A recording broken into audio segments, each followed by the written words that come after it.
जय हिंद दोस्तों। आज हम आप लोगों के लिए लेकर आए हुए हैं क्लास 10th साइंस का वेरी मोस्ट इम्पॉर्टेंट क्वेश्चन। जैसा दोस्तों आप लोगों का बोर्ड एग्जाम बहुत ही नज़दीक आ चुका है, मैं सोचा कि कुछ बच्चे ऐसे हैं जो अभी पढ़ नहीं पाए, कुछ मजबूरी बस, तो उनके लिए कुछ इम्पॉर्टेंट क्वेश्चंस दे दूं ताकि वे थोड़े से पढ़ के भी अच्छे अंक प्राप्त कर सके। यदि दोस्तों ये आप पढ़ लेते हैं जो मैंने 25 क्वेश्चंस दिए हैं, तो आपको क्लास 10th में अच्छे से अच्छे प्राप्तांक मिल सकते हैं। इसमें कम से कम 30 नंबर का हमने फिक्स कर दिया है, और अगला वीडियो जब लेकर आऊँगा तो उसमें भी लगभग 20-25 नंबर का फिक्स कर दूंगा। तो इसलिए आप एक भी क्वेश्चंस ना छोड़ें, सभी क्वेश्चंस को अच्छे से तैयार कर लें। तो हम देर ना करते हुए वीडियो को शुरू करना चाहते हैं। जैसा कि हमारा पहला क्वेश्चन है, रासायनिक अभिक्रियाओं के प्रकार उदाहरण सहित समझाइए। तो दोस्तों इसमें पूछा गया है रासायनिक अभिक्रियाओं के प्रकार उदाहरण सहित। तो रासायनिक अभिक्रिया बतानी है, उसके जितने भी प्रकार हैं उन्हें बता देना है, एक एक सबका उदाहरण दे देना है।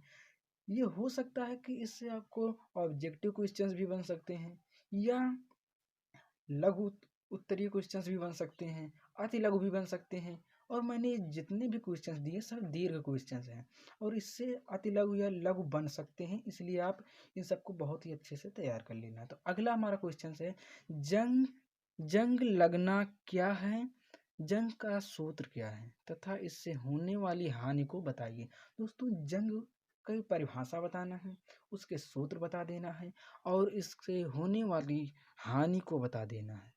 तो इससे दोस्तों ये कम से कम 6-7 नंबर के क्वेश्चन हैं, और यदि आप एक भी क्वेश्चन छोड़िए तो शायद आपके 6-7 नंबर कम हो सकते हैं, इसलिए आप एक भी क्वेश्चन मत छोड़िएगा। तीसरा हमारा क्वेश्चन है, अम्ल तथा क्षार क्या है, दोनों के रासायनिक गुण तथा अंतर बताइए। दोस्तों अम्ल और क्षार दोनों की अलग अलग परिभाषाएं देनी है, दोनों के रासायनिक गुण कम से कम 3-3 4-4 गुण बता देना है। उसके बाद दोनों में अंतर क्या है, अंतर भी बता देना है। इससे भी आपको लगभग 6 नंबर मिल जाएंगे, इसलिए आप इस सारे मोस्ट इंपॉर्टेंट क्वेश्चन से एक भी मिस नहीं करना चाहिए। अगला है, प्लास्टर ऑफ पेरिस एवं विरंजक चूर्ण को प्राप्त करने की एक विधि बताइए। दोस्तों इसमें पूछा गया है प्लास्टर ऑफ पेरिस को कैसे प्राप्त किया जा सकता है, किन विधियों से प्राप्त किया जाता है, वही विधि आपको लिखना है। प्लास्टर ऑफ पेरिस की एक विधि और एक विधि विरंजक चूर्ण की। निम्न के बनाने की विधि तथा उपयोग लिखिए। दोस्तों इसमें कुछ पॉइंट दिए गए हैं, उनके बनाने की विधि और उनके उपयोग कहाँ किए जाते हैं उन्हें लिख लेना है, उन्हें आपको याद कर लेना और एग्जाम में पूछा जाएगा। ये क्वेश्चंस बहुत ही इंपॉर्टेंट है, जब मैं क्लास 10th में बोर्ड एग्जाम दे रहा था उस समय भी यही क्वेश्चंस आया था। तो इसमें एक है नमक, दूसरा है कास्टिक सोडा, तीसरा ब्लीचिंग पाउडर, चौथा baking soda, Dhawan soda, plaster of Paris. देखिए दोस्तों प्लास्टर ऑफ पेरिस यहाँ भी है और यहाँ भी है, दो दो जगह है, इसलिए आप खुद ही समझ सकते हैं कि ये कितना इम्पोर्टेंट है। आप इसे दो दो बार नहीं बल्कि एक बार ही याद कर लीजिए, 2 बार दिया गया हो सकता है कहीं से भी आ सकता है ये क्वेश्चन से।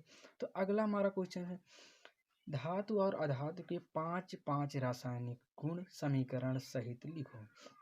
दोस्तों इसमें लिखा गया है कि जो धातु होते हैं, धातु और अधातु दोनों के 5-5 रासायनिक गुण लिखने हैं, वो भी समीकरण सहित है।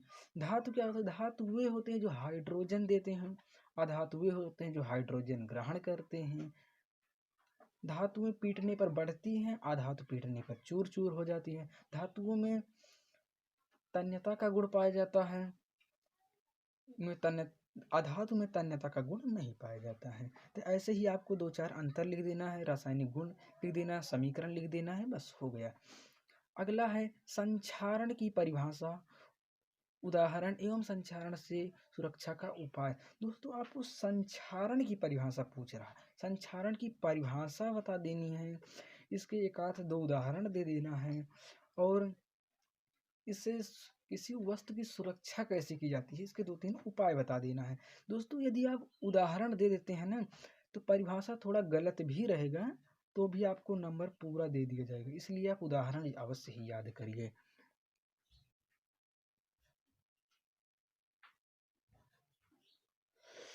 अगला है समजातीय श्रेणी क्या है, उदाहरण देकर समझाओ। दोस्तों इसमें समजातीय श्रेणी पूछ रहा है, समजातीय श्रेणी की परिभाषा पूछ रहा है और साथ ही साथ एक दो उदाहरण। दोस्तों हो सके तो एक उदाहरण अवश्य ही देना, यदि हो सके तो 3-4 उदाहरण दे देना, क्योंकि आप जितने ही अच्छे उदाहरण देते हैं एग्जामिनर उतना ही ज़्यादा प्रसन्न हो जाता है, और शायद अगले प्रश्न पर आप गलत भी लिखे रहोगे तो प्रसन्न होकर नंबर आपको दे देगा, इसलिए आप उदाहरण अवश्य ही लिखिएगा।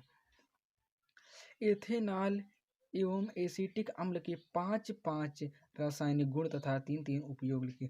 दोस्तों एथेनॉल क्या है, एथेनॉल एल्कोहलिक समूह का एक सदस्य है और एसिटिक अम्ल भी एथेन का एक सदस्य है।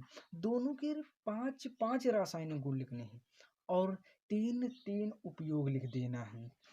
यदि आप इतना लिख देते हैं तो आपको कम से कम 7 नंबर 6 नंबर मिल सकते हैं, इसलिए आप इसे थोड़ा भी मिस मत करिएगा। अगला है मेंडलीफ की आवर्त सारणी तथा आधुनिक आवर्त सारणी में अंतर बताइए।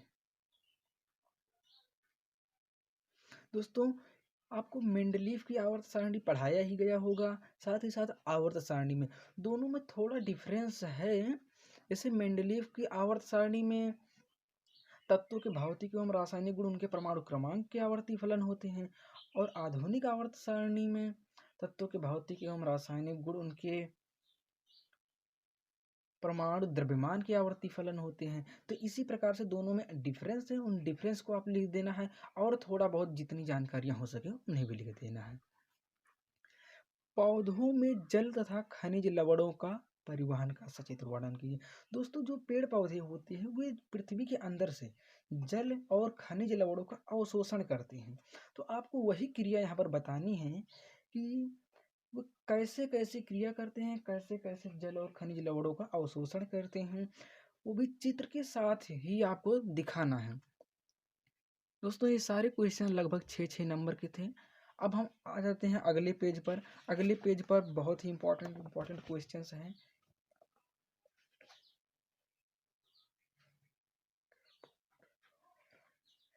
दोस्तों पहला हमारा क्वेश्चन है वृक्काणु की संरचना तथा कार्य विधि का वर्णन कीजिए। दोस्तों वृक्काणु हमसे पूछा गया, वृक्काणु क्या किडनी है, किडनी की जो आंतरिक संरचना होती है, संरचना लिख देना है, उसकी कार्य और उसका चित्र सहित वर्णन कर देना है, चित्र सहित वर्णन कर देना है।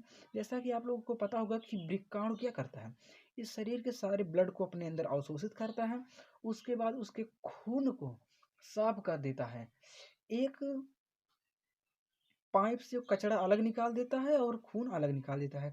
किडनी में 3 नसें, यानी कि वृक्काणु में 3 नसें होती हैं, एक नस से खून आता है और छनने के बाद एक नस से चला जाता है खून, एक नस से कचरा चला जाता है, इसलिए 3 नसें यहाँ पर होती है। तो इसी प्रकार से आपको वर्णन कर देना है।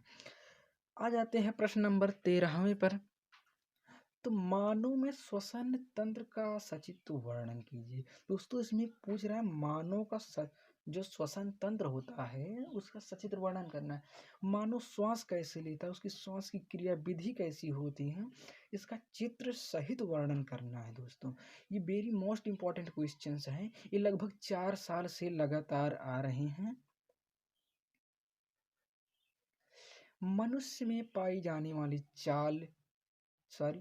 मनुष्य में पाई जाने वाली 4 नलिका विहीन ग्रंथियों के नाम तथा कार्य लिखिए। दोस्तों जैसे मनुष्य के शरीर में अनेक प्रकार की ग्रंथियां पाई जाती हैं, जैसे थायराइड ग्रंथि, यकृत ग्रंथि, ऐसे ऐसे बहुत सारी ग्रंथियां पाई जाती हैं, इन्हें गिनना असंभव है लगभग। तो कुछ 4 ऐसी ग्रंथियों के बारे में पूछा जा रहा है जो नलिका विहीन हो, जिनमें नलिका ना पाई जाती हो। तो ऐसी ग्रंथियों को आपको नाम लिख देना है, और वे ग्रंथियां करती क्या है शरीर में, इनके मुख्य कार्य को भी लिख देना है साथ ही साथ। अगला हमारा क्वेश्चन है न्यूरॉन की कोशिका का सचित्र वर्णन कीजिए। दोस्तों न्यूरॉन की जो कोशिका होती है, न्यूरॉन मतलब जो दिमाग की होती, ब्रेन होता है ना, ब्रेन की जो कोशिका होती है वो उसका अलग ही नाम होता है न्यूरॉन। तो वो कोशिकाएं थोड़ा दूसरे टाइप की होती हैं, तो आपको उसका सचित्र वर्णन कर देना है, चित्र भी बना देना है और चित्र के अंगों के कुछ नाम भी लिख देना है तथा उनके बारे में जो आए 4-6 लाइन लिख देना है। तो आपको इससे 6 नंबर फिक्स हो जाते हैं। अगला हमारा क्वेश्चन है, निषेचन किसे कहते हैं और द्विनिषेचन एवं निषेचन उपरांत पुष्प में होने वाले परिवर्तनों को बताइए। दोस्तों इसमें पूछ रहा है कि निषेचन क्या था। निषेचन पुष्पों में होती है क्रिया जब पराग कोश का परागकण जो है वो अंडाशय में जाता है, तब वहां पर नहीं सॉरी जब वर्तिकाग्र पर जाता है तो वहां पर वो वहां से अंडाशय में नीचे की ओर भेज दिया जाता है और नीचे वहां पर निषेचन की क्रिया होती है। कुछ पौधों में द्विनिषेचन की क्रिया भी होती है तथा इस क्रिया के पश्चात जो है ना निषेचनों में परिवर्तन हो जाता है। जो परिवर्तन होता है आपसे उसे भी लिख देना है। परिवर्तन जैसे कि अंडाशय किस में बदल जाता है, वर्तिकाग्र किस में बदल जाता है, तो यही सब आपको लिख देना है। तो ये भी प्रश्न बहुत ही इंपॉर्टेंट है। जब मैं पढ़ता था क्लास 10th में तो ये वाला अर्धवार्षिक में आया था, 2 बार आया था, अर्धवार्षिक में भी और वार्षिक में भी। अगला है आनुवंशिकता क्या है, इनके जन्मदाता कौन है, इनकी विशेषताएं बताइए। दोस्तों इसमें आनुवंशिकता पूछा जाए। आनुवंशिकता ऐसे लक्षण हैं जो माता पिता के लक्षणों को पुत्र या पुत्री के लक्षणों में भेज दे, वही आनुवंशिकता गुण कहलाता है। आनुवंशिकता वही है। आनुवंशिकता का अर्थ होता है माता पिता के लक्षणों को पुत्र में आ जाना, यही आनुवंशिकता है। तो आपको आनुवंशिकता की परिभाषा भी लिख देना है। इनके जन्मदाता ग्रेगर जोहन मेंडल थे और इनकी विशेषताएं कुछ होंगी, अभी बताऊंगा तो वीडियो थोड़ा लंबा हो जाएगा, इसलिए आप बुक से ढूंढ लीजिएगा। इसकी विशेषताएं लिख देनी है, परिभाषा लिख देना है कि जन्मदाता तो ग्रेहन जोहन मेंडल जी है जी। अगला हमारा है पृथ्वी पर जीवन की उत्पत्ति से आप क्या समझते हैं। दोस्तों इसमें पूछा जा रहा है कि पृथ्वी पर जीवन की उत्पत्ति कैसे हुई, पृथ्वी पर जीवन की उत्पत्ति के लेखक कौन है, उन सब के बारे में आपको जितना जानकारी हो सब लिख दीजिएगा। मुझे पता तो है पर बताऊंगा तो अभी वीडियो थोड़ा लंबा हो जाएगा, जैसा कि हमने पहले बता दिया है। इसलिए यदि आपको कोई भी डाउट रह जाए तो आप कमेंट में लिख दीजिएगा और मैं अगली बार वीडियो बना दूंगा इन सारे प्रश्नों के उत्तरों का। अगला प्रश्न है प्रकाश के परावर्तन नियम का सचित्र वर्णन कीजिए। दोस्तों प्रकाश का परावर्तन क्या होता है, जैसे सूर्य का प्रकाश आ रहा है, किसी कांच पर पड़ा और वो फिर उसी दिशा में लौट गया, जिस दिशा में आया उसी दिशा में या थोड़ा इधर उधर होकर लौट गया, तो इसी क्रिया को कहते हैं प्रकाश का परावर्तन। तो आपको कोई कांच दिखा देना, कांच पर सूर्य की रोशनी आए और उसी दिशा में लौट जाए, ऐसी चित्र बना देना है। बुक में दिया गया है, आप ऐसे ही चित्र बना दीजिएगा, आपको यहाँ पर 6 नंबर दे दिया जाएगा। अगला हमारा क्वेश्चन है निकट दृष्टि दोष क्या है, इसके कारण तथा निवारण समझाइए। निकट दृष्टि दोष वह है बेटा जो जिसमें पास की वस्तुएं तो दिखाई देती हैं लेकिन दूर की वस्तुएं दिखाई नहीं देती हैं।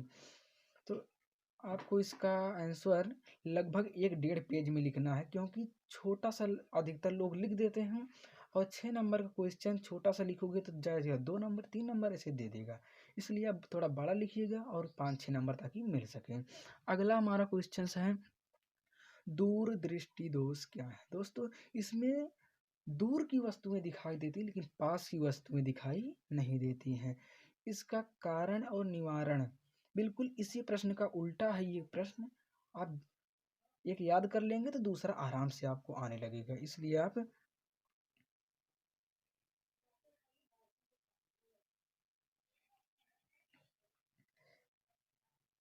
अगला हमारा क्वेश्चन है ओम का नियम क्या है, इसका सत्यापन तथा वैद्युत परिपथ आरेख से समझाइए। दोस्तों इसमें ओम का नियम पूछा जा रहा। ओम एक बहुत ही महान वैज्ञानिक थे जो साइंस के लगभग हर क्लास में मिलते रहते हैं।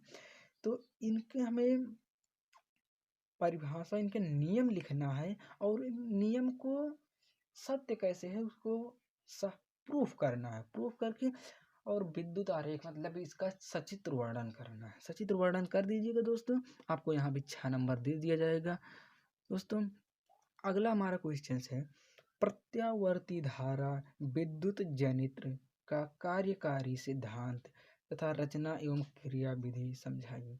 दोस्तों जो प्रत्यावर्ती धारा होती है, प्रत्यावर्ती धारा, तो उसमें आपको उसका जो कार्य का सिद्धांत है, सिद्धांत, उसकी रचना कैसी है, उसका चित्र भी बना देना है और उसकी क्रिया विधि सब लिख देना है। आपको ये 6 या 7 नंबर को आ सकता है। दोस्तों ये क्वेश्चन हर साल आता है लगभग, अब की 7 साल से ये लगातार आ रहा है और अब की भी आएगा, इसलिए आप इसे छोड़ने की भूल बिल्कुल भी मत करना, क्योंकि अधिकतर बच्चे हवा में ले लेते हैं और इसे भूल जाते हैं। अगला हमारा क्वेश्चन है, खाद्य श्रृंखला क्या है, उदाहरण सहित वर्णन करो। दोस्तों इसमें खाद्य श्रृंखला पूछा जा रहा है। खाद्य श्रृंखला क्या होता है, जैसे कोई घास है, घास को बकरी खाई, बकरी को शेर खाया, शेर को कोई और खाया, तो यही एक श्रृंखला बन जाती है जिसे खाद्य श्रृंखला कहते हैं। तो इसी प्रकार से खाद्य श्रृंखला का एक उदाहरण भी दे देना है, जो कि हमने अभी दिया है, यही उदाहरण चाहे दे दो या कोई अन्य उदाहरण इससे भी अच्छा हो तो उसे भी दे देना। अगला हमारा क्वेश्चन है, वर्षा जल संग्रहण से आप क्या समझते हैं। ग्रामीण क्षेत्रों में जल संग्रहण की एक विधि लिखिए।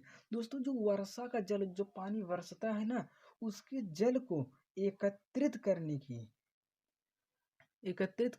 की विधि को ही वर्षा जल संग्रहण कहते हैं।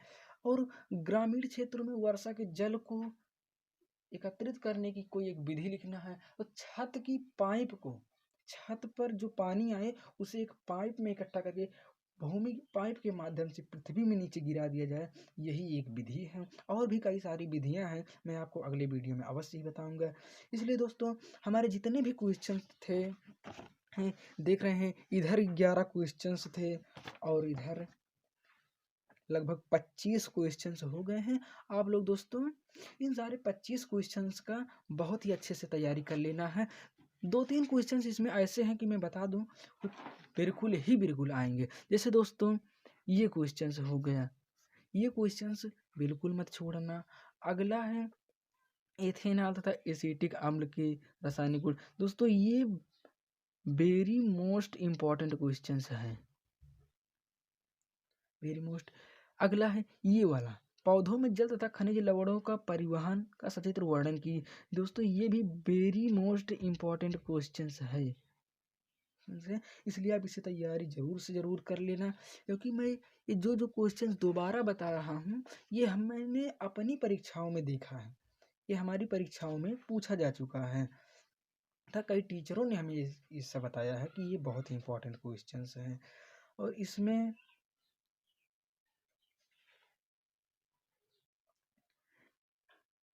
दोस्तों ये भी बहुत इंपॉर्टेंट क्वेश्चन, ये वाला वेरी मोस्ट इम्पॉर्टेंट क्वेश्चन है, वेरी मोस्ट इम्पॉर्टेंट क्वेश्चन है। ये वाला जरूर तैयार कर लेना दोस्तों। और कौन सा है, हाँ दोस्तों ये वाला, प्रत्यावर्ती धारा विद्युत जनित्र का कार्यकारी सिद्धांत था कार्य रचना एवं क्रिया विधि को समझाइए। दोस्तों ये रचना हो सकता है थोड़ा, जो प्रत्यावर्ती धारा है इसी के स्थान पर दिष्ट धारा देकर के नाम पूछ सकता है। तो ये बहुत ही इंपॉर्टेंट क्वेश्चंस हैं दोस्तों, जो 25 क्वेश्चंस, ये साइंस की मैंने पूरी बुक का दीर्घ उत्तरीय क्वेश्चंस आपको दे दिया है। आप इन सभी क्वेश्चंस को तैयार कर लेना है, जिससे आप बोर्ड एग्जाम में अच्छे से अच्छे अंक प्राप्त कर सको। तो उम्मीद करता हूँ दोस्तों आप लोगों को आपके क्वेश्चंस का आंसर आपकी समस्या का हल मिल चुका है। इसलिए आप थोड़ा भी दया करके हमारे वीडियो को लाइक एवं सब्सक्राइब कर दीजिए, तभी तो मैं समझूंगा कि आप लोग हमसे कितना प्रेम करते हैं, नहीं तो मैं क्या समझूंगा। तो धन्यवाद दोस्तों, जय हिंद।